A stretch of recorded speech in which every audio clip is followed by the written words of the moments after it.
We're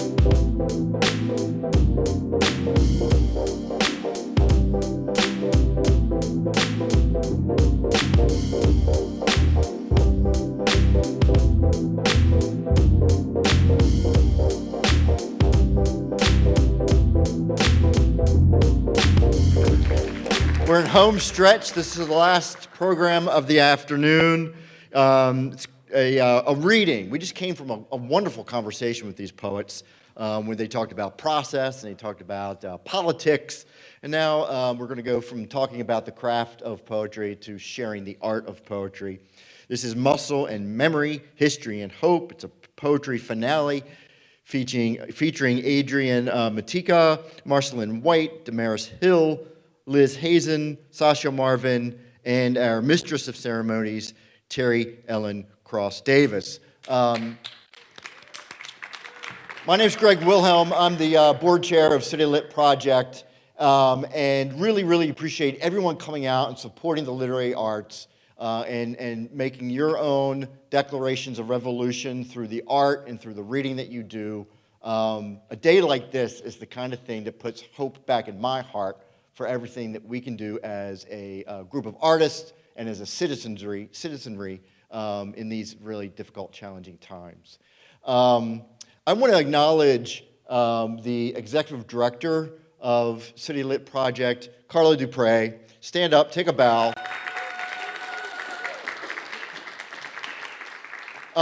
Some of you who are not the book industry nerds like us may or may not know that the Association of Writers and Writing Programs, AWP, which is sort of our academic affiliation of writers, has an annual conference and it rotates around the country. And this past March, it was in Baltimore. Yay, hometown. It was a great event.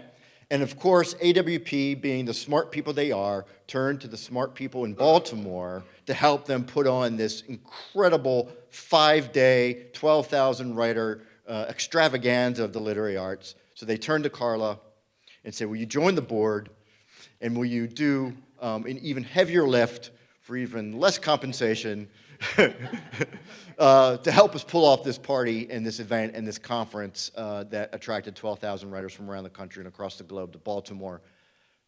Carla, it was fantastic what you did in March.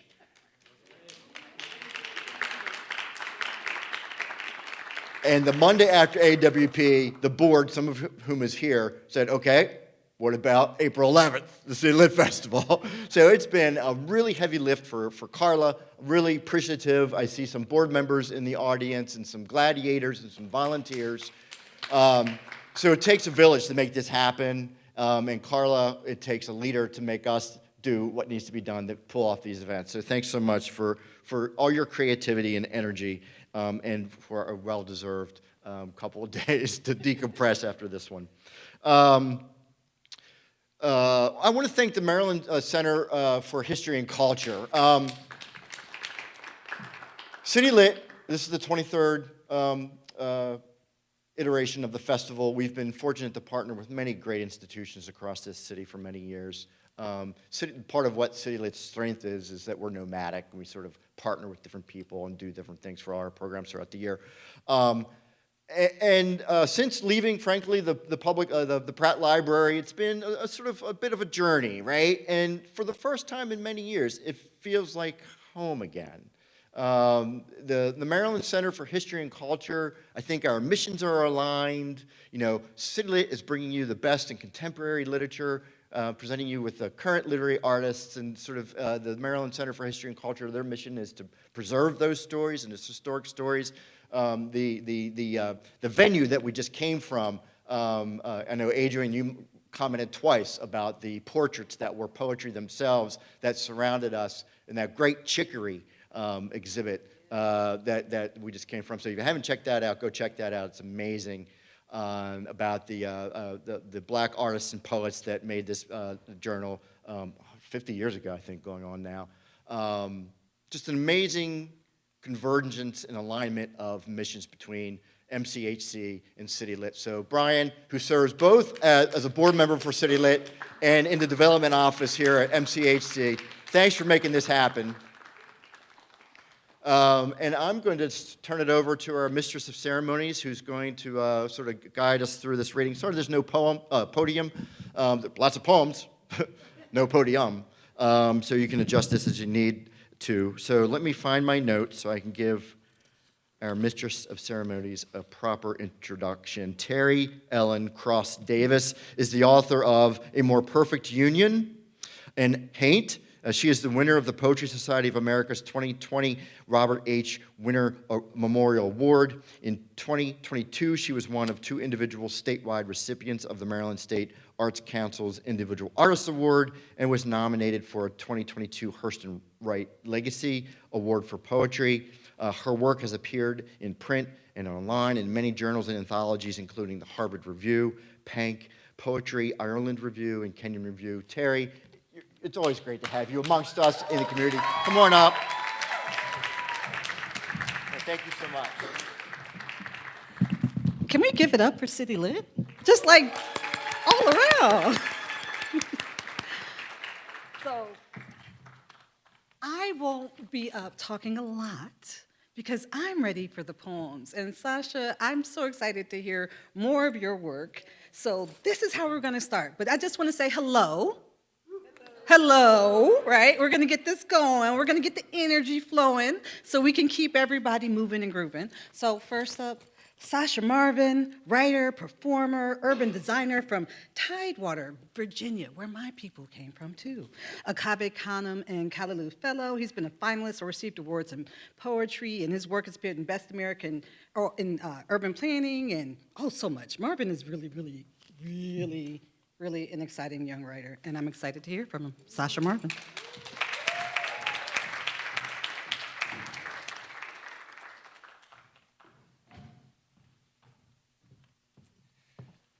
Hello, everyone. It's a heavy burden being the eldest of our group today. So I'm just happy to, be able to kick us off as we get younger and younger as we get on this stage today. Thank you all for having me. It's an honor to be here.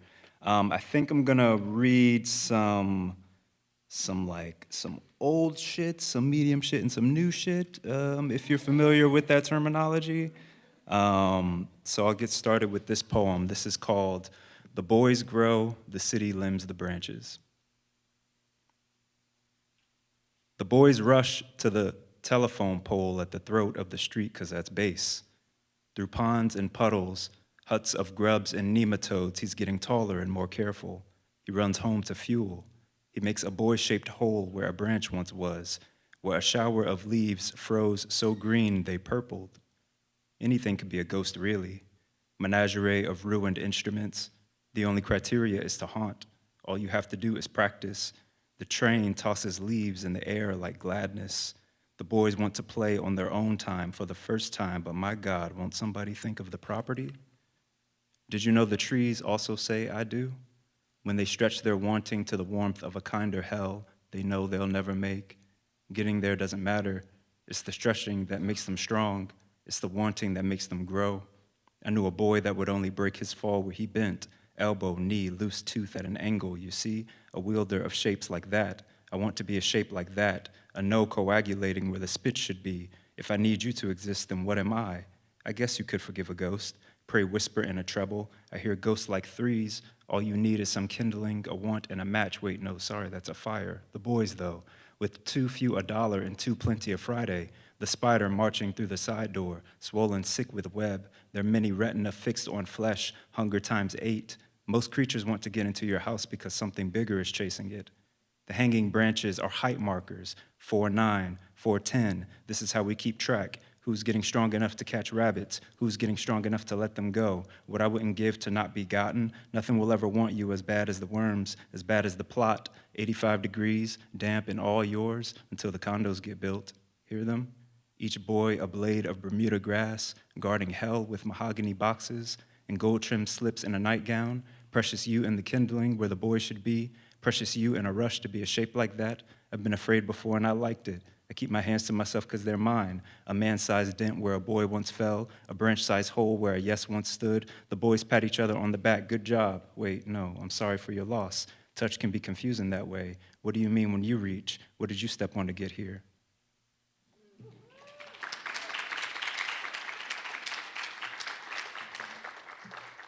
Thank you. This next poem I actually wrote at Cave Canem during my second year there. It's a sestina, and it is called Where a Bouquet of Blood Has Gathered. I couldn't touch them the first time or all the times after. The body's trunk, cold and hollowed out. How could you investigate to let your fingers run along dark lapels, Christmas white dresses? This is the last chance you get. All the ceremony is going to sully the living moments, I say. Cut short in old age the weakest parts of your mind, failing to bundle and bouquet the memories, fading right when you need them to appear. When he died, I think I went for ice cream in my head. I had to disappear. Some things are most thrilling to watch when cold. There was a time where after you died, no matter your status, you were placed in a pine box, a bouquet without flowers, just the innards of a tree wrought into being by letting the saw run the length of its own teeth. Nothing special, pockmarked, hopefully sanded well, cut and fashioned by a man who had spent most of his days only preoccupied with the going. In your 6 closest men, pall-bearing you from air to your final ground, timber, homegoing. And the last book of the great book, the one fashioned by 6 men, God says his son shall appear from heaven amongst the clouds and air traffic, his crown still nursing the thorns, cuts, and kisses. And we shall pall bear witness to a man returning to the scene well after his mother had wailed his name and beat the earth to its white meat. We've had a good run. Good like the first day of light, after your son comes back, his wrist still wet where a bouquet of blood has gathered. Even in paradise, a wound stays fresh, wine-aged, a bouquet of frankincense and myrrh. The story goes the wisest of men left their homes going to seek out a boy with promise. Men will always go west at the behest of better golds, will run the gamut of a town for the hem of a garment. A swarm of locusts can appear to be a plague or a miracle, depending on just how starved you are. One gone after another, somebody's surname, rooted limbs, precious marigold harvested, stripped and cut, its way through space and quarks alike, the night, kin to its own dark, a matte bouquet of deep and impossible amber before it crept, fingernail first from icky maw and after the ocean's rise to make jealous open sky, seasick harpsichord, that's where I'll meet you. Going somewhat north of someplace sweet. And if that appears to just be the earth's leveled and subterranean stage, then let it be. I'm no one's thespian. I run lines with this heart only, an organ in all senses. I'll pump music and musings that echo of aching my dead, mine, mine, mine, mine, mine. Please don't cut me out of forever. A last breath is no more a goodbye than a hummingbird's winged wind appears to be a hurricane to ants. All my beloveds rest on the mantle of me, in vase, a bouquet drawing salted waters into synapses and grooves, little limbs of bark and marrow going to your precious and wondrous mind. You saw me, called me precious and wondrous and mine. After I tried to schedule my own disappearance, but only a shot star gets to run. I've always been waiting for you in the hereafter, between impossible and a paper cut. The difference between a pine box and a coffin is in the journey of a bouquet. Next time I'm going.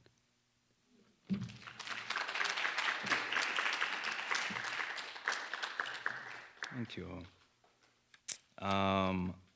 This last poem is really from a prompt by the poet and writer Herman Beavers.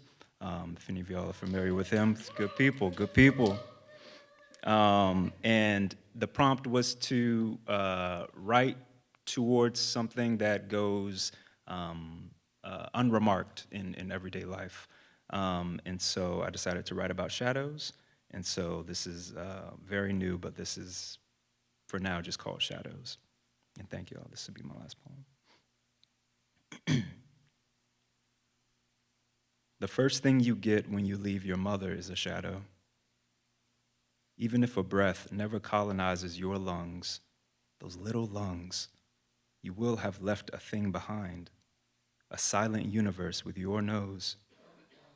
What I mean is, your mother made you what you are and what you brought. What I mean is, everywhere you've been, the light responds. In the park, the horizon bends us to its will. We make giant us's just by stretching on the grass. The sun wanes, we get bigger the more it goodbyes. The most impressive we'll ever be is right before it goes black.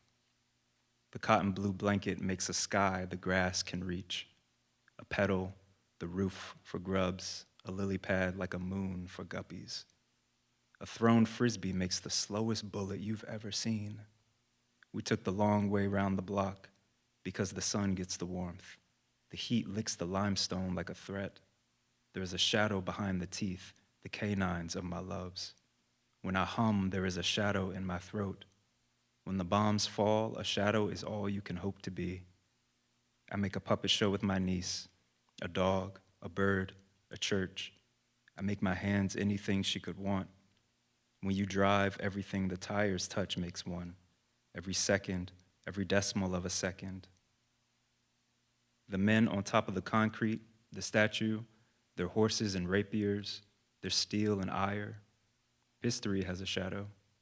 The victors, the losses, the lie has a shadow. When a lens has a shadow, it's a photograph. When your son has a shadow, it's a friend. The flag makes shadows like a puppet show, like stretchers on the grass. The flag plays pianos for the birds, for the wind. When in mourning, you can play it yourself. Half-mast is a shadow of the heart. The last thing you get when you leave it all is a shadow, the only thing keeping you company in the box. Thank you.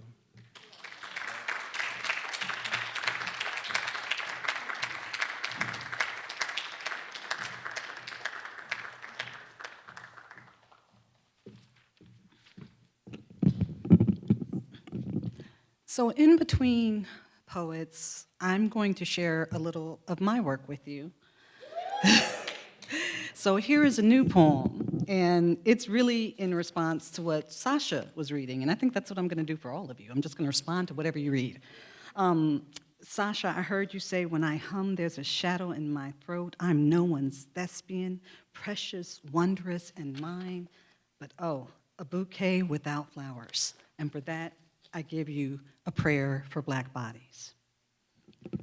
To the black bodies in the earth, tossed there by the inhumane of humanity, know that the dirt holds you in prayer. The brown soil lovingly kisses every melanated inch as internal cells burst at the loss of oxygen of circulation. After rigor, as the body's tissues begin their last liquid dance, you will grow bigger in death than you ever were in life. Know the insect world will be compelled to you, like a mother needing to put hands on her child. Know the land cradles you, and where your soul separated from your body, death honors you with an island of nitrogen-rich, deep green lushness, blooming clover as cover and marker. Know, even in death, you are needed, you are loved.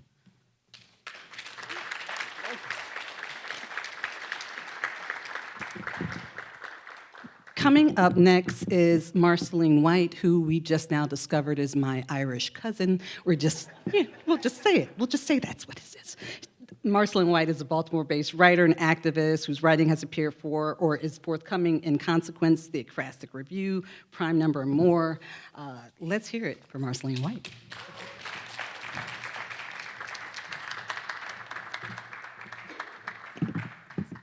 Thanks so much. All right.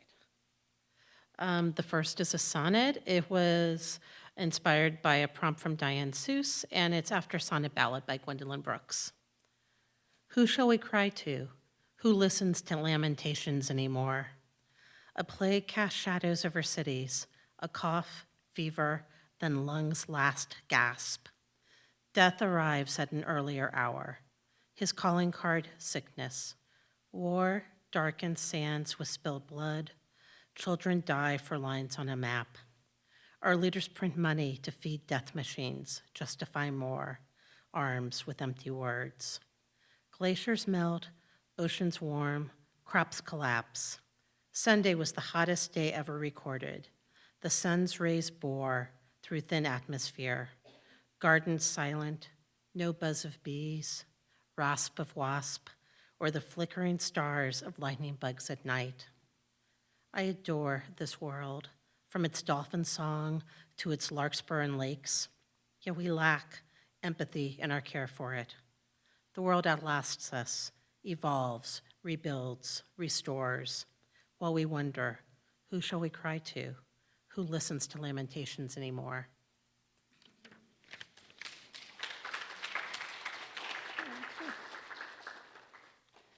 And the next one I'm going to read, let's see, skipping a long one, is for poetry nerds. This is a Cento Ghazal. Yay. It's called American Guzzling Cento. In her bomb hair, shells full of thunder. In her mouth, the fingers of some calamity. The footsteps of your ghosts are white stones, waiting my center, America. I'm asleep in America too, and I don't know how to wake myself. And what now of dreaming? All dreaming is retroactive. America, whose walls are made of Radio Shacks and Burger Kings and MTV episodes, Madison Avenue, handsome, in the know, and superstitious. America, oh, this political air so heavy with the bells. This is my plangent note to the ambassadors of love. America's blood-veined rivers, painted pipestone quarries, circled canyons, sing you home into yourself and back to reason, America. Let the water come. I make you a box of darkness with a bird in its heart, my America.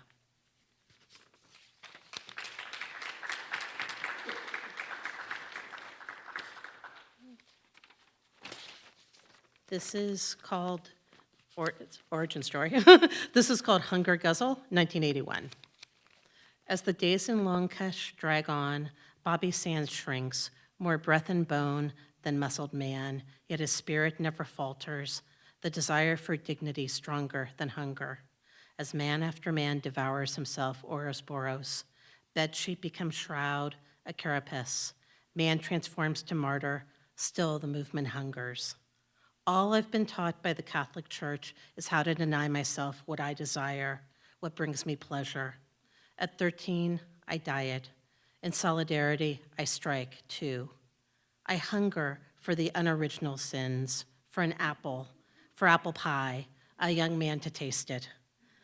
This empty, this ache in my belly.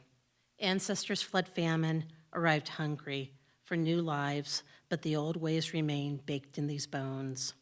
Old men nurse beers and centuries-long grudges, that ancient familiar hunger for a united land and vengeance.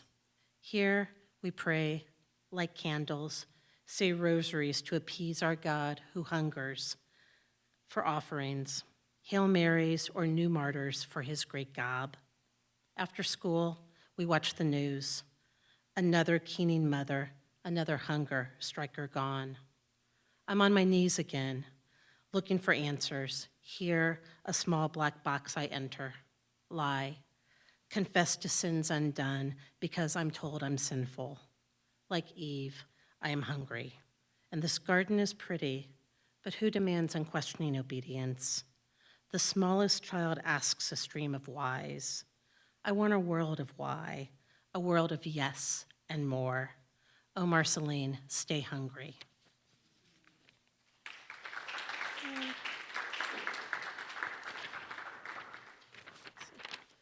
This is called Mussels in Galway, and then I'll have one more.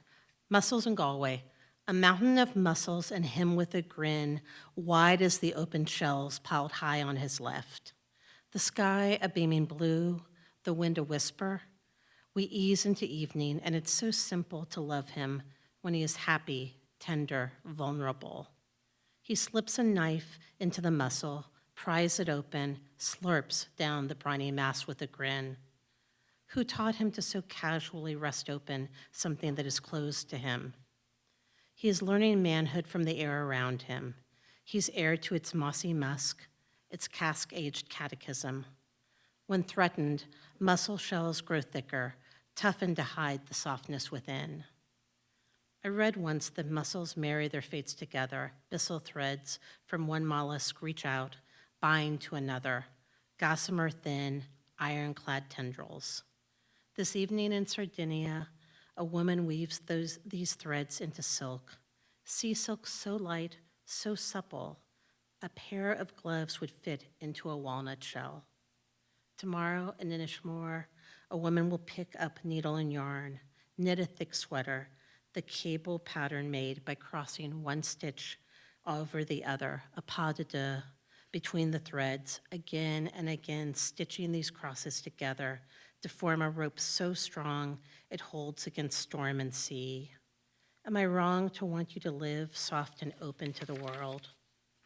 Right now, I want to knit you a sweater to keep you warm, to keep you from unraveling, to remind you of the tensile strength of tender threads of attachment. Your face is as soft to sleep, as open as the shimmering bay behind us. You twist the shiny new clatter ring around your middle finger, unused to its heft, its hands and heart pointed upward, open to love. When struck by sunlight, sea silk turns a golden hue.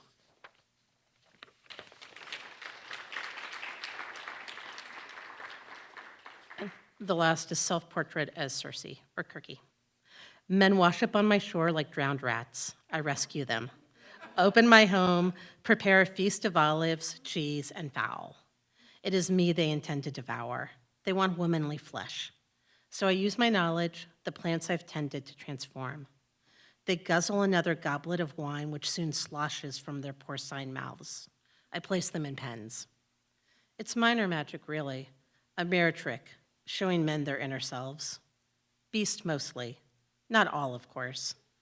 Some I've even loved. One was flighty and feckless, like loving a bird. Another I loved well and fully, if only for a few moon's turnings. He gave himself to me, my body an island for his nightly wanderings. I stood tall, sang with my sweetest voice. For a time, he did not try to dim me. He left me with the great gift of our son. Now, lovers come and go like the tides. Perhaps there will come another that will make me want to anoint my skin with herbaceous oils, weave flowers through my hair, together sing the body's melodies.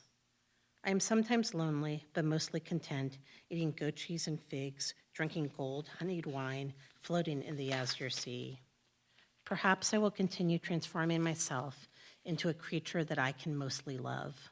I make feasts for one, weave a web from the finest thread, sing myself to sleep. Thank you.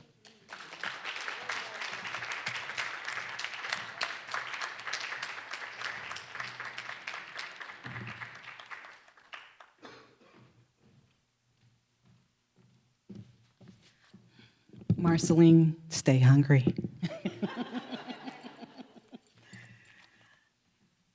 So you brought up Circe, and in my second book, I created 9 goddesses. So I thought maybe the goddess of anger, but instead, your Circe was softer. So I'll go with the goddess of cleaning. I bequeath you bleach, its singing sting. I bequeath you the scrub brush, best done on hands and knees. I bequeath you ammonia for the exorcism of dirt. I bequeath you power over clutter, the washing machine spin, the dryer's lint grin. I bequeath you the salvation of sweeping, a consecrated grip on the broomstick. I bequeath you the dustpan's collection plate, the floor's sanctified echo, the trash bin's penitent face. I bequeath you the gospel of a mop, the sacred slosh of a rinse bucket's second coming. I bequeath you the torn t-shirt as rag, the two-sided sponge, vinegar and newspaper squeak, the glass free of streak. I bequeath you an old toothbrush for tiles hard to reach grime. I bequeath you the grunt and scrub of wool, the eradication of rust. Trust in me. I baptize you in sweat, labor's beatific stain. I bequeath you the power to change one room at a time.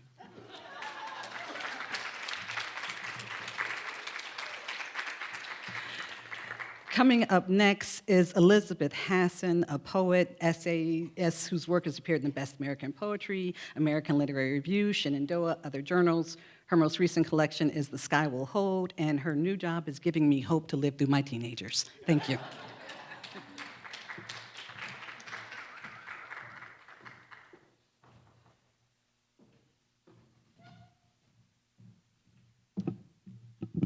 Hello. Thank you so much, Carla and fellow readers. I really feel quite honored to be included in this. I have 4 poems that I'm going to read.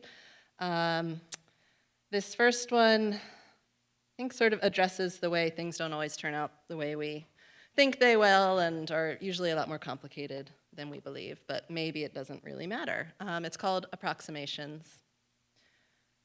The sun is not on fire, after all. Nothing burns.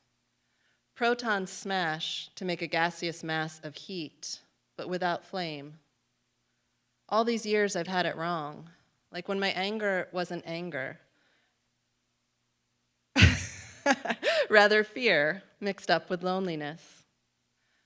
But I was talking about the sun, the nuances of burning, the stories we learn as children. Bulls charge if they see red.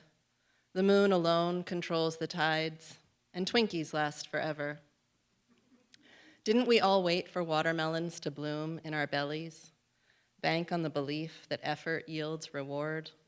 Doesn't your name, too, sound like a foreign language? Look at us, barefaced, slouching through middle age. I wouldn't say the birds here sing so much as shriek. I wouldn't trust myself to say a thing, betrayed as I am by language. This sun that burns us isn't fire, but look at us. Our cheeks flush just the same. Thank you. This next one is a poem. I live right behind Druid Hill Park and walk there a lot, and I have a friend who I walk with, and she sort of was telling me these stories about her mom and a phrase that her mom used. Anyway, so that was the inspiration here, and I guess it's kind of addressing the way women in particular often have to wear identities that might not feel quite right. It's called Making Teeth. My mother didn't have a name for it, but Sue's mom called it mommy drag. Not just the pantyhose and painted face she wore to pick up kids from school or play dates, but the whole charade of niceties. My mother spent her days in sweatpants writing, but changed into a dress before my father came back home. I thought such transformations part and parcel of a woman's lot, the people we became in public like costumes, concealing our true selves from the world, like the hollow book where my mother hid her pearls in plain sight. Sue and I walk through the woods, smoking weed like teenagers, but unafraid of getting caught. Middle-aged women are innocuous as moss. When we become invisible, will we be able to stop hiding? Give up the mores of our mothers, unclench our smiles? Sue's mother called it making teeth. My mother's version, grin and bear it. Smiles, accessories like earrings or silk scarves. Making teeth, I say out loud, the words themselves like gnashing, a sinking into things, vicious as the jaws of an angry dog, cold as forceps, speculums, the tools of turning women inside out.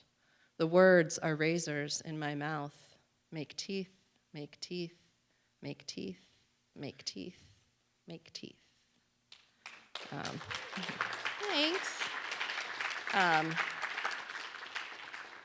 And this I wrote several years ago, but it seems even more relevant maybe today, and I think it's just about how we kind of assume things are going to be fine until all of a sudden maybe they're not.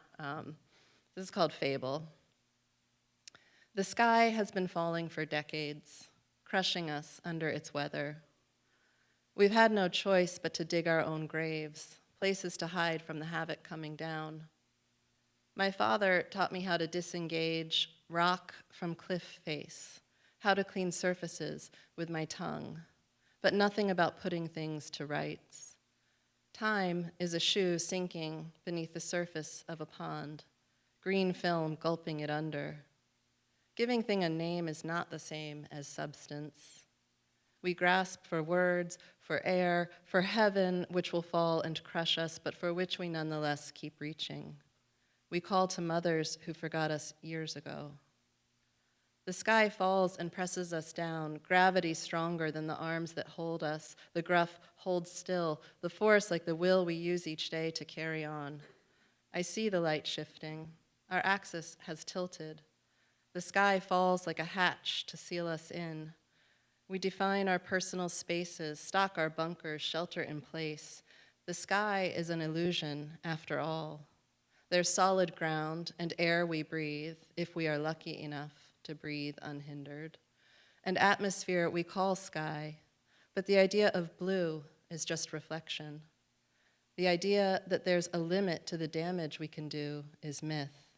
Our greed will bring the whole world crashing down, and still we will insist it's only weather. Thank you. And I just have one more. This is a newer poem. It's kind of a Baltimore poem. This is my hometown. And also, it's a form called a gloss, which takes 4 lines from an existing poem, and then each of those 4 lines becomes the last line of each stanza.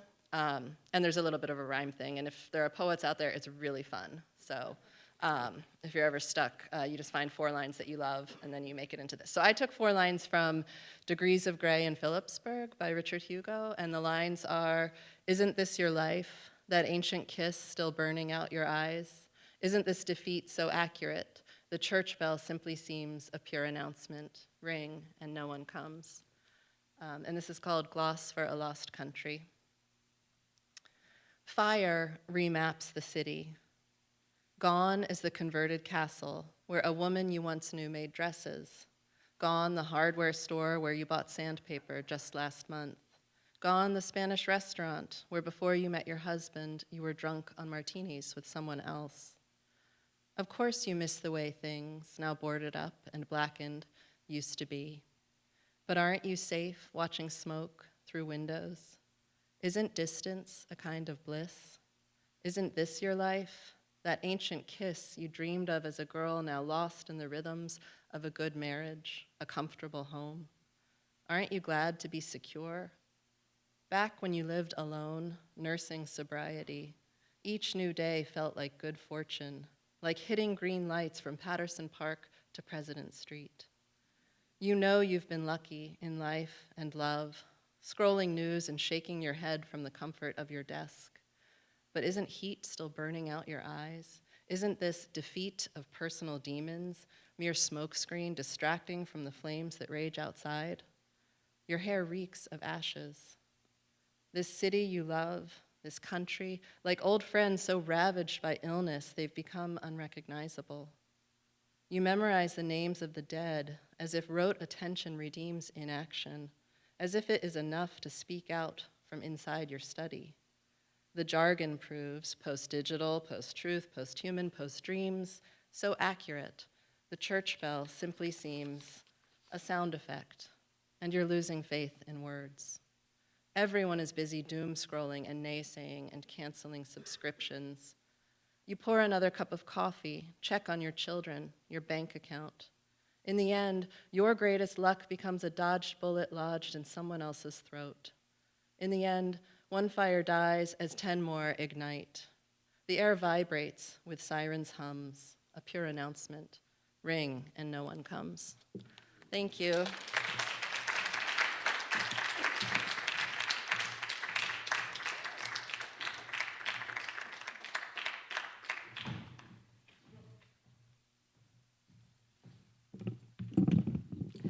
Mommy drag.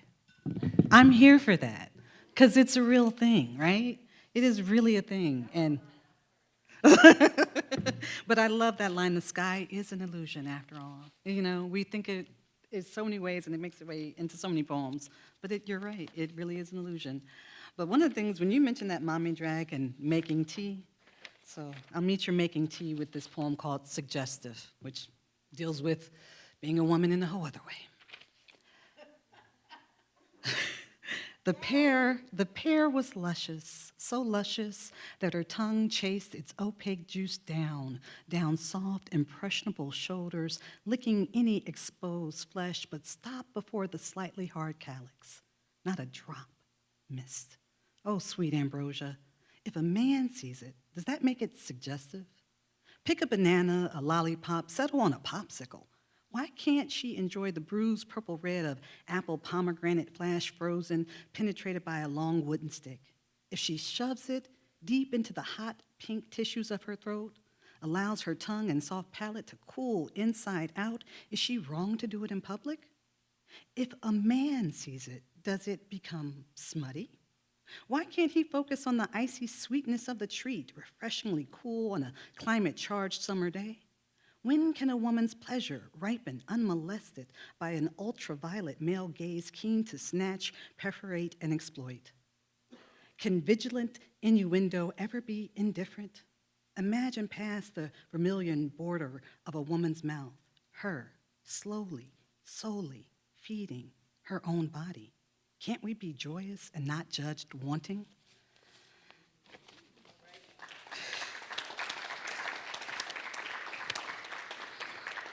Coming up is a woman who stays busy, just busy. I mean, every time I look around, another book coming out, but I love it. I do. DaMaris B, PhD, is the author of Breath Better Spent and A Bound Woman is a Dangerous Thing. Her next book, Blood Bible, great title, An American History, will explore ideas of home from colonial times to our present moment. Come on up to the stage.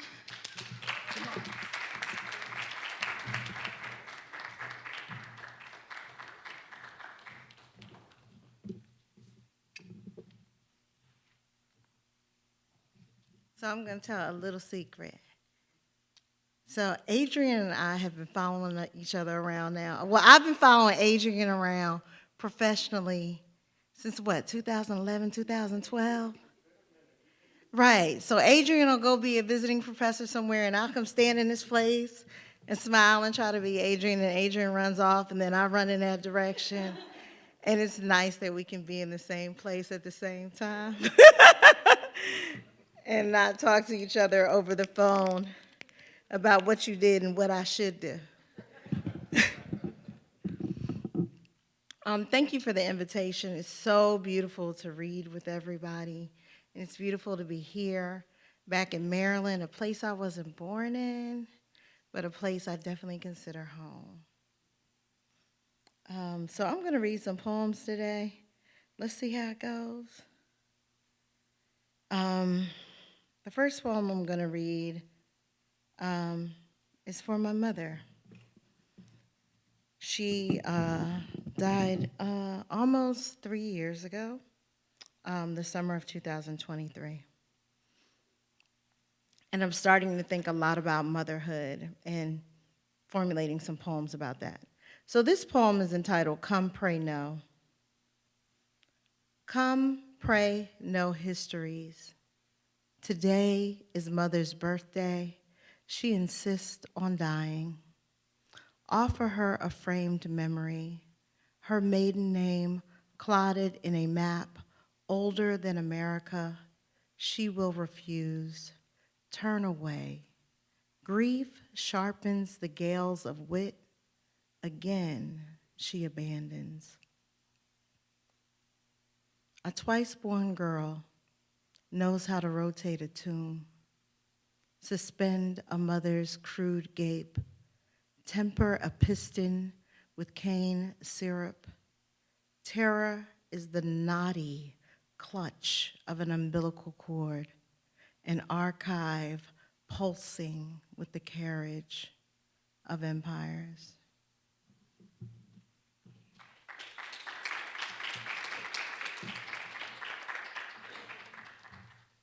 So that was some new. I'm going to read some old.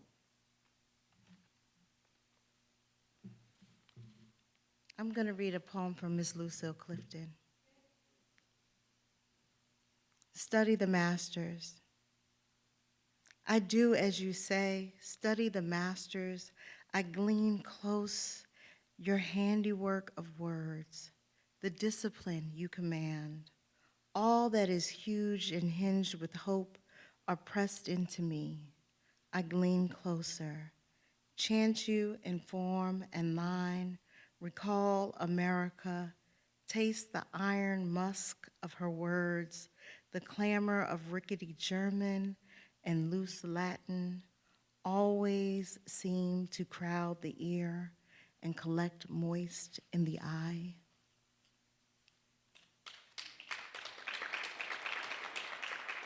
All right, let's do some Maryland women. So for those that don't know, because you know Howard and Barnard are always claiming Zora Neale Hurston, but she went to this place called Morgan High School here in Baltimore. Zora Neale Hurston. Before the Bronx, oh, I should tell you some things about this. Okay, so number one, Ota Benga was an African man that was in the Bronx Zoo and was like labeled the missing link between primates and human beings. And he actually lived in the primate exhibit. So you should know that. And Ann Spencer is a Black poet that lived in Virginia. I see some more Morgan friends. Hi, Morgan friends. Okay. So those are the things you should know as I'm reading this poem. Zora Neale Hurston. Before the Bronx Zoo, Ota Benga boarded a ship, flipping a fish scale like a coin. The first shiny thing he'd seen since his family was murdered. Leopold Soldier still carries the finger of Benga's daughter in his pocket to ward away evil. Remember him? The man in with the monkeys? Who can forget the way Benga grits his teeth? They resemble claws. Zora reads of him caged in the zoo the same year her mother becomes a ghost. Thick with wet memories, Zora has a hard time keeping still. From Morgan in Baltimore to Howard in the district to Barnard near the Bronx, Benga haunts her. In slide her rituals, folding the news clippings in with her lunch, reading the creases, mysteries draped in her palms. This odd communion. The cradles of hell always take the shape of a woman's lips. Using a looking glass made from a martini, Madison Grant traces Zora's square jaw when she whispers about a lady named Ann Spencer and the thespian boarder, Ota Benga. Grant's throat burns with curiosity. He considers this Zora and all that is alchemy. Is she the prophecy of stones, the fire within the dark sciences he conjures?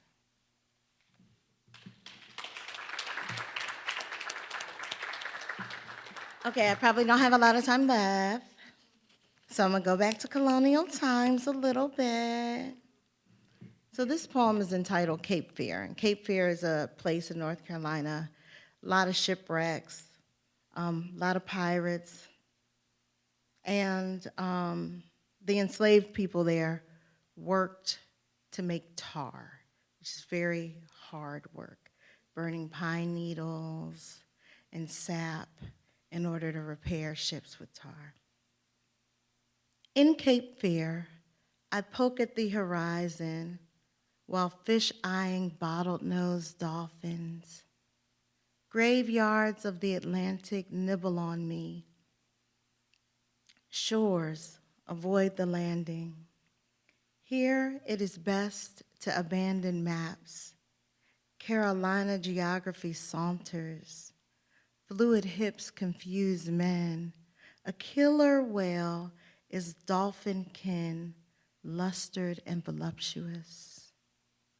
Waiting in the shadows, I intend to spear fish with pine whiskers. Peculiar as I am collecting, stuffing an orca and a pebbled beach into a tar barrel.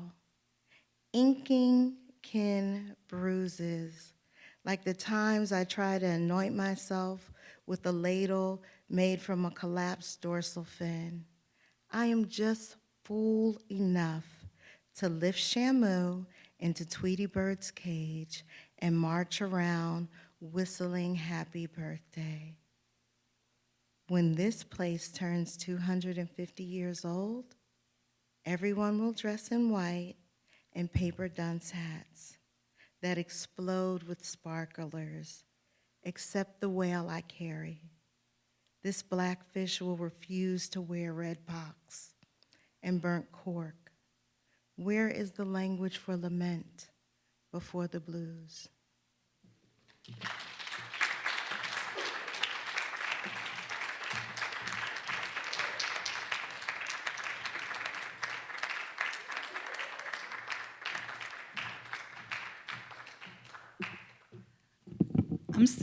That's still resonating. Where's the lament being language for the blues beforehand? Yeah, that's still resonating.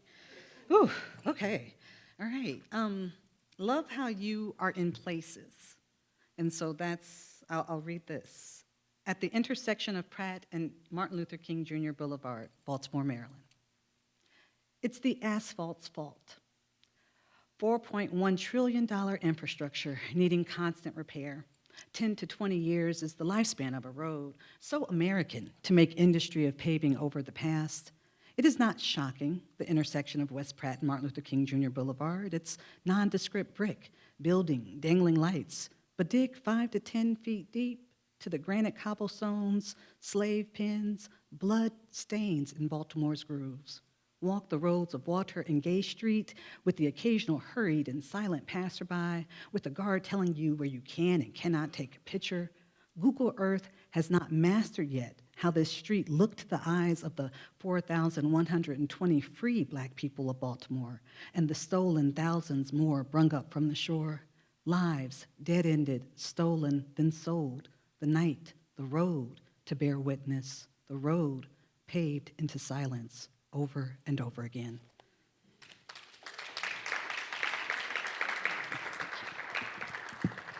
Coming in our last poet for tonight, Adrian Matejka, editor-in-chief of Poetry Magazine, author of 6 major collections, and Be Easy, New and Selected Poems, which is coming out this month. I've known Adrian since, I don't know, it's been a long time, hasn't it? I forget, but it's a pleasure to have him here, and I'm excited to hear his work. Adrian Matejka.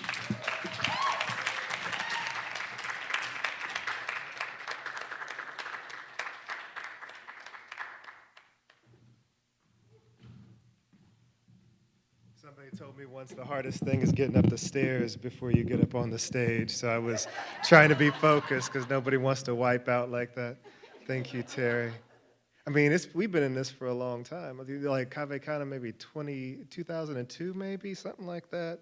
And DaMaris, like this is like we go back, and now I got new friends to go back with, and I'm so appreciative to be here. Listen, Carla, you're amazing, and I am so grateful for the work you do here. And Greg, brother, I'm glad to meet you, and thank you. Yeah, peace, Baltimore. I was just here, and it was so much less fun than this when I was here for AWP. I mean, no disrespect to my AWP people, but that is like not what I came to do. Got Alan back here. There's like just all kinds of folks up in this piece that I'm so happy to see. So thank you, CityLit. Thank you for this. Thank you for being here. I've got some poems to read. I went to the Clifton House this morning, and it was transformative to me in all the ways that, Miss Lucille's poetry has been transformative to me. And so originally I was like, I don't want to read these really soft poems, because when I was in there, I felt very soft. I felt very vulnerable. There were all these, beautiful photographs of her with her family and with Fred. And I was like, I want to get into that. And then we had our conversation about the politics of this thing. And I decided I'm going to be maybe a little bit tougher than that. Sacha set us up because he was talking about how what an elder he is, but what you probably might have noticed is that there were more and more readers that came out the further along we got. So maybe I'm going to try to read without them, but I might have to get my spectacles out in a second. All right. I have this book. So this is my new and selected Be Easy, and it comes from, thank you, it comes from something my uncle used to say all the time. So my father and my uncles were all dancers on Soul Train back in the 70s, right? And my uncle was the one, like the super cool uncle, and I'd come running around all excited to see him. And he'd just be like, be easy, man. I'm gonna be here for a minute. Or like on the way out, he would say, hey, be easy. Like it was this multifunctional thing that he would say.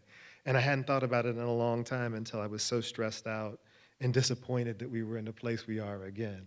And I keep trying to tell myself I gotta be easy, because eventually this dude is gonna be gone. And eventually we're gonna be on to something else, and the aftermath of that is what we gotta deal with, as much as it is right now. So my fifth book was called Somebody Else Sold the World. And I was writing in 2020 about this same stuff, thinking, well, I'm gonna say it now and I don't have to worry about it ever again, except for when I read these poems, right? So this is a poem called Highest that is inspired by a Travis Scott song with that same title. It's got an epigraph called, I'm the highest in the room, right? I rise up, therefore I must be like Descartes if he didn't finish all the reading. I rise up like the highest black hand in history class. I am risen like the blood pressure of anybody black mimeographed in this chronic textbook of a monochromatic year. That's infant mortality rate high. That's high top fade high. Oh, so everything up here hangs threadbare squarely in the red line of summary excuses. Everything up in here, from the cop apologies to the solidarity statements, a double tack of distraction for somebody else's high sign. That's Machu Picchu high. That's unemployment high. What a relief hardly anybody stuck around to see me on the low side of the mountain. What a reprieve, because I kept rising stealthily, past my historical anxiety, way past all my inherited hearsay, until I am so high on a shelf, eye level alchemy. Even up here, I'm adept at shrinking myself for safety. Even up here, my shoulders hunch like a small analogy. So what I was thinking about, listen, I'm, as much as I love that, there's more pressure in you giving me that than if you just sit silently. Because what if you're like, oh my God, that poem sucked. But what we have to do is like, keep it going. Thank you. That's what I need, is what I need to do. I need to just be completely honest. So that poem came from a book called Somebody Else Sold the World. And the title came from a David Bowie song, The Man Who Sold the World, because at that time in 2020, I felt like we had all been sold out. I still feel like we have. But in that particular moment, when we're all at home, and if you were on Instagram like I barely was and still barely am, you'd see these wealthy people jetting off to their islands and doing all this shit. And we're at Costco fighting over toilet paper with like masks and everything else, right? And so I started writing all these poems, Somebody Else Sold the World, and this is one of them. And it's about all the excuses we were being given in Indianapolis at that time about why we didn't have. And in the poem I mentioned, I give a shout out to Wimpy from Popeye, if anybody remembers that, who was always like, I'll pay you on Tuesday, that guy. And I also focused on T.S. Eliot, who we were talking about, in his poem, The Love Song of J. Alfred Prufrock, which is the consummate middle-aged whiner poem, if you ever notice. It's brilliant, it's one of my favorites, but he's just complaining because he's losing his hair. Oh, we all do that, and our eyesight, right? Somebody else sold the world. I don't know if I should, excuses. It's a really good deal, excuses. It's not mine even if I could, excuses. If I don't do it, someone else would, excuses. If I don't play along, I'll be, excuses. I'm committed to it now, see, excuses. Oh no, not me, excuses. Excuse me, I'll get back to you next Tuesday. Let us go down, you and I, excuses, excuse me because I loved you so much. Excuse me because I swerved too much. Well, what had happened after it was excuses. Well, I planned to catch a bus after it, excuses. It was dark and he was dark, recuse me. There's no one to help me, excuses. I was worried about my safety, excuses. What about me, excuses? Excuse me, what about me? Which felt so right to me for that time, right? Like, and still now. I think maybe, all right, I'll read like maybe two more of these, and then I wanted to read some of these poems from The Big Smoke because we were talking about that. No new poems because I'm mad there's an error in this book, which is why it's not going to be out for another couple of weeks. This is another one of these Somebody Else Sold the World poems. And I had this moment, and I hope if you were bored like me, I started thinking about, well, what about all the burglars and people who are stuck at home? You can't go rob somebody's crib when everybody's at home. And so, like, what does your job become if you're stuck, right? And so this is a poem for all of them, plus it's got a quote from Kurt Cobain in it. So, somebody else sold the world. And by now, even the unemployed cat burglars appreciate sunrises for their relatability. Nobody knows how to act when the days of shelter in place are as insistent as my middle-aged backache and the minutes bend back into their inelastic middles. Nothing to do in this daylessness except for listen to music I've already heard.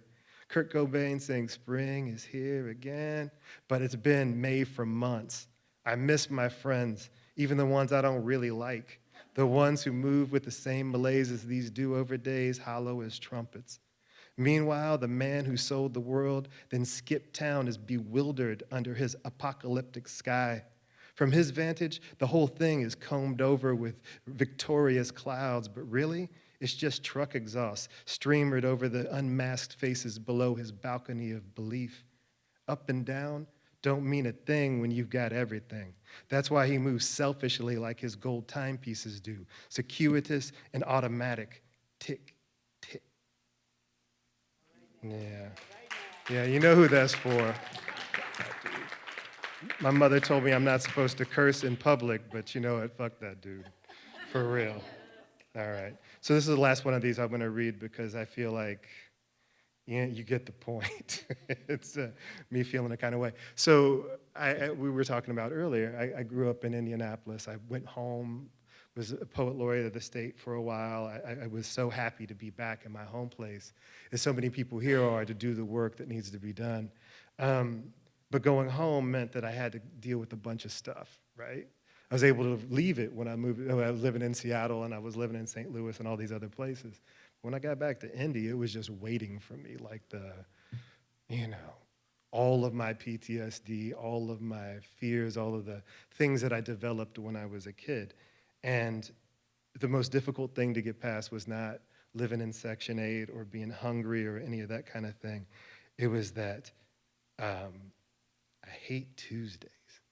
And the reason I hate them is that I watched the movie Poltergeist on Tuesday when I was 10 years old. And I promise I'd forgotten all about my hatred of this day and that my fear of that movie till I moved back to Indiana. It was a scary movie, right? So scary. And so I came back and I was like, oh yeah, I can get over being hungry. But you know what I can't get over is this tree breaking through the window. I don't know if people have seen this movie Poltergeist, right? Just like all of the movies in the 80s, it was because it was built on an indigenous graveyard. And what that makes me wonder is like, well, how are we not all haunted since this whole country is built on that, right? So this is called Somebody Else Sold the World, and it's about me seeing that, but also about this joker in the office again. Somebody else sold the world. When I was a kid, I watched Poltergeist on a Tuesday, and it scared me so much I was afraid of the weekday itself. And still each Tuesday, the long-fingered trees outside of my head are still missing some bark. Antagonists all over the place, mostly maskless as unprepared burglars. They cough without covering their tracks. They leave their shoddy fingerprints everywhere. On their self-congratulatory neighborhood walks, they acquit their own nondescript hearts until they burst and resurrect inside the TV's particled white. All voice and hardly any body. It will be weeks before anybody cares enough to change their channel. And my imagination spring forward, the last antagonist on his fold-out throne feels just like a black man for a minute. Everyone crosses the street as soon as he gets near. His pockets are turned out to their white parts, and yet everybody still acts like he sold the world. Yeah. So that's this book that, obviously is about COVID and all the rest of it, but I'm going to read a few poems from a book that took me 10 years to write, and that book took me 9 months because I was stuck at home and I had no choice. And it was like, either I write or I die, and as I go back and keep reading these poems, I'm like, oh man, that's a concentrated moment for all of us, both politically, but also like physically, and we're still in it, right? The stuff hasn't gone, we just have a lot of vaccines. All right, so I'm gonna read maybe 4 poems because I don't have that much time, but I'm gonna read maybe 4 poems from the Big Smoke. And it was Jack Johnson's birthday. I didn't do the math. It's like 183rd birthday or something. He was born in 1878 on March 31st. And so Jack Johnson was the first black heavyweight champion of the world. His parents were enslaved, so he was the first generation after emancipation. I wish I could show you like a picture of him or a video of him. He was this gorgeous, enormous man. He was like 6'2" and like 240. And the guy he beat to become heavyweight champion of the world was 5'8" and 175 pounds. So when you watch the two of them in the ring, it looks like a joke, right? But I say again, his parents were emancipated slaves, so he's the first generation moving through this new American possibility that's still genuinely an impossibility. And so he quit school in 3rd grade, taught himself to speak multiple languages, taught himself how to play classical music on the viol. He was like that idea of a gentleman, but he's a black man in 1900, so it doesn't matter what he does, right? So I'm gonna read a few poems, and they're all in his voice, talking about the experience of that. And I hope that it'll resonate with you, and I hope you'll go learn more about him because he was a significant, flawed, and also incredible person. Yeah. So this is called Battle Royale, and if you ever read that Invisible Man from Ralph Ellison, it's a fight where there are a bunch of people in the ring. And in Jack Johnson's case, they blindfolded all of them and put them in the ring because they thought it was funnier to watch them miss and fall over the place. Battle Royale. Back then, they'd chain a bear in the middle of the bear garden and let the dogs loose. Iron chains around a bear's neck don't slow him too much. A bear will always make short work of a dog. Shakespeare said Sackerson did it more than 20 times to dogs and wild cats alike. And since most creatures are naturally afraid of bears, there wouldn't always be much of a show in the bear garden. So the handlers sometimes put the bear's eyes out or took his teeth to make the fight more sporting. I believe you need eyes more than you need teeth in a fight, but losing either makes a bear a little less mean. Once baiting was against the law, some smart somebody figured coloreds would fight just as hard if hungry enough. So they rounded up the skinniest of us, had us stripped to trousers, then blindfolded us before the fight. They turned us in hard circles a few times on the ring steps like a motor car engine before pushing us between the ropes. When the bell rang, it seemed like I got hit from 8 directions. I didn't know where those punches came from, but I swung so hard, my shoulder hadn't been right since, because the man said only the last darky on his feet gets a meal. And all that's true. I should have said that to start out with. Everything that I'm reading to you actually happened. There's nothing in this, that's why it took me 10 years to write it. There's nothing in this book that's not true, like other than the fact that I'm making poems out of the facts, right? He started his career fighting this way. And when he became heavyweight champion, after many years of chasing these white champions around to try to get them to fight him, he didn't think that there was anything wrong with these battle royales, so he would like referee them as a guest referee in a top hat and a tuxedo. And unfortunately, during one of these things, they rang the bell. They blindfolded them and rang the bell before he got out. And one of these young kids just took a swing and hit him. And so he just knocked him out and then walked out of the ring.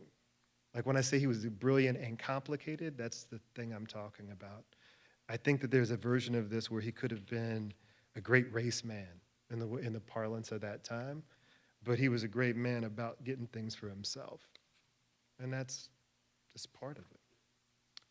If you ever have the time and decide to read this, there's a whole suite of poems where he's talking to his shadow. And the shadow's calling him out about the stuff I'm saying right now because nobody in his life would do that. And I realized at the end of writing this book that somebody needed to be trying to hold him accountable so he could have those conversations, right? Whether it was about his domestic violence or what. So this is a poem called Prize Fighter, and I'm just going to read 2 more after this. And like I said, you don't have to read the book, just learn about this guy because he is, an American classic. Prize Fighter. Oh, this is about cars. And in 1908, there were 100,000 cars in the entire United States, and Jack Johnson owned 5 cars. Right? He was this huge fan of this kind of stuff, and he had I'm sorry, now all of a sudden it turned to lecture, but he has a patent still on a wrench to fix a car that doesn't exist anymore, and he has a patent on one of the very first car alarms. And so he was like, oh, let me get this on. And so if you go look it up, Jack Johnson's got patents. So he speaks Italian, he speaks French, he's got patents, and has to go in the back door to eat if he tries to go into particular restaurants. So this is all about his love of cars. Prize Fighter. I love horses because they will outrun the fastest man. They are majestic, as stately as a Saturday woman before a party. Horses smell like what it means to be fast. Sweat and gravel kicked up on early morning runs, the in and out of breath like gravel in tired lungs. I groomed and raised horses from Texas to Philadelphia until one broke my leg bone with the back kick. Thanks to that break, I can't ride anymore, but even if I could, we got these automobiles now, and they can carry us a mile a minute. I'm buying the fastest one I can find once I get my money together. I'm like an automobile in the ring. My fists work like cranked up engines. I've got the kind of elasticity other fighters dream about when I put them to sleep on the canvas. When I clinch a man, it's like being swaddled in forgiveness. When I hook a man, it's like being hit by frustration. I can't tell if these horses are happy or confounded by this new means of locomotion, but I can say with certainty, my prize fighting cohorts are decidedly dissatisfied by my presence. And that last bit, decidedly dissatisfied by my presence, is a direct quote. Like I found that in an interview with him. And so I say again, like this man isn't even able to eat in the front door, but he talks like that. It's a hell of a thing. So I'm used to reading these poems from the book itself, so I don't know if you have to forgive me because I've only read from this volume twice. I can't remember if I put the poem I want to read in here now, and like I know that you all are patient, but I'm not when it comes to people flipping around up here. It's like we got stuff to do. We got meals to eat. Spent my whole day listening to poems. Okay, I'm going to read this poem instead. It's called Gold Smile, and then I'll read one last one, and we'll be done. So Jack Johnson had gold fronts, and he didn't need them. He just was like, this is what you do when you're wealthy. Why not just like, I mean, I guess the version of it now for some people is they gild their toilets with gold, but this man gilded his teeth. And it's a sonnet, and it has an epigraph from Shakespeare, who is Jack Johnson's favorite author. And the epigraph is, teeth hadst thou in thy head when thou was born, to signify thou camest to bite the world. It's from Henry VI. All right. They call teeth dent in France, and the name makes sense the way teeth do what they do to bacon and shoulders and cakes. The French word for gold is or, so when the folks in Paris describe my smile, it sounds like what happens when I hit a door. Dent's door. Dent's door, the French children say when I open wide. Dent's door, Etta said when she locked herself in the powder room. Tommy Burns said Dent's door when I was hooking him into asking for forgiveness. His people back in Canada would have said the exact same thing if they were in Sydney to witness our spectacle. Before we got into the ring, I told Tommy, the only reason I got these gold uppers is to make every bite of my food twice as expensive as it used to be. Yeah.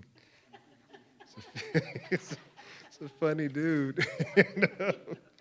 All right. Okay. So I just found the poem I was looking for. I forgot. So when we were doing this thing, I took everything out of order and tried to arrange it so if you'd never read this book and you just read that section, it would make sense as opposed to the chronology of the original book. So I guess I want to end with the poem I was looking for, and it's a poem called Sporting Life. And the reason I was looking for it is it's a poem but it's a direct quote. So the entire poem is things that he said. I just put line breaks in and I changed like a couple of words. Everything else is this man talking, and if there was ever a testament to what I was trying to figure out how to do with this book and the reclamation of it, it's this poem. And it's called Sporting Life. And so, and thank you again for listening. So the sporting life was everything around boxing and gambling and all of that. And the men who were involved were called sports. The women who were involved were called sporting women. And the lifestyle was called the sporting life. And Jack Johnson was thick in the middle of it. So this is called Sporting Life. And again, it's a direct quote, the whole thing, just in quatrains. People always talking about if and suppose like those words are worth more than money, more than the crease a silk stocking makes on a woman's thigh, more than the grumble of a Thomas Flyer engine. So I take the sides of my pleasure, two small words, if and suppose, and nobody can explain them. We get in this world what we're gonna get. After all, one man can roll out of bed and be killed, while another man can fall from a scaffold and live. A man gets a bullet in the brain and keeps his life, while some other poor sap, he dies from a shot in the leg. It's all luck and perspective. Pleasure is both to me. It's Jack Johnson, right? Thank you all. Thanks so much. Thank you, Baltimore. If you're going to be a rebel in this world, be a rebel for words. The fact that they're taking books off of shelves, the fact that they're banning our stories, trying to silence us. If you're like me, you will not silence me. You will not. And every writer, every reader, anyone that is curious about the world, about humanity, you owe it to the next generation to tell those stories, to archive those stories. Because I believe in libraries at home. If they're going to take a book off a shelf, I'm going to own it in my house. Ask my husband. But really, thank you for today. Keep this story alive. Keep telling people about CityLit. We didn't get those evaluations out, but contact us, info@citylitproject.org. Tell us about your experience today. Tell us about your experience with CityLit, period. We want to hear you. We want to talk. We want to learn about the poets and writers you want to come to this city. Because we keep telling people, they do not understand Baltimore. They don't understand this kind of literary organization and the things that we do and the stories we're not afraid of stories. We're just not. We need yours, we need theirs, we need ours. So thank you for today. And support us.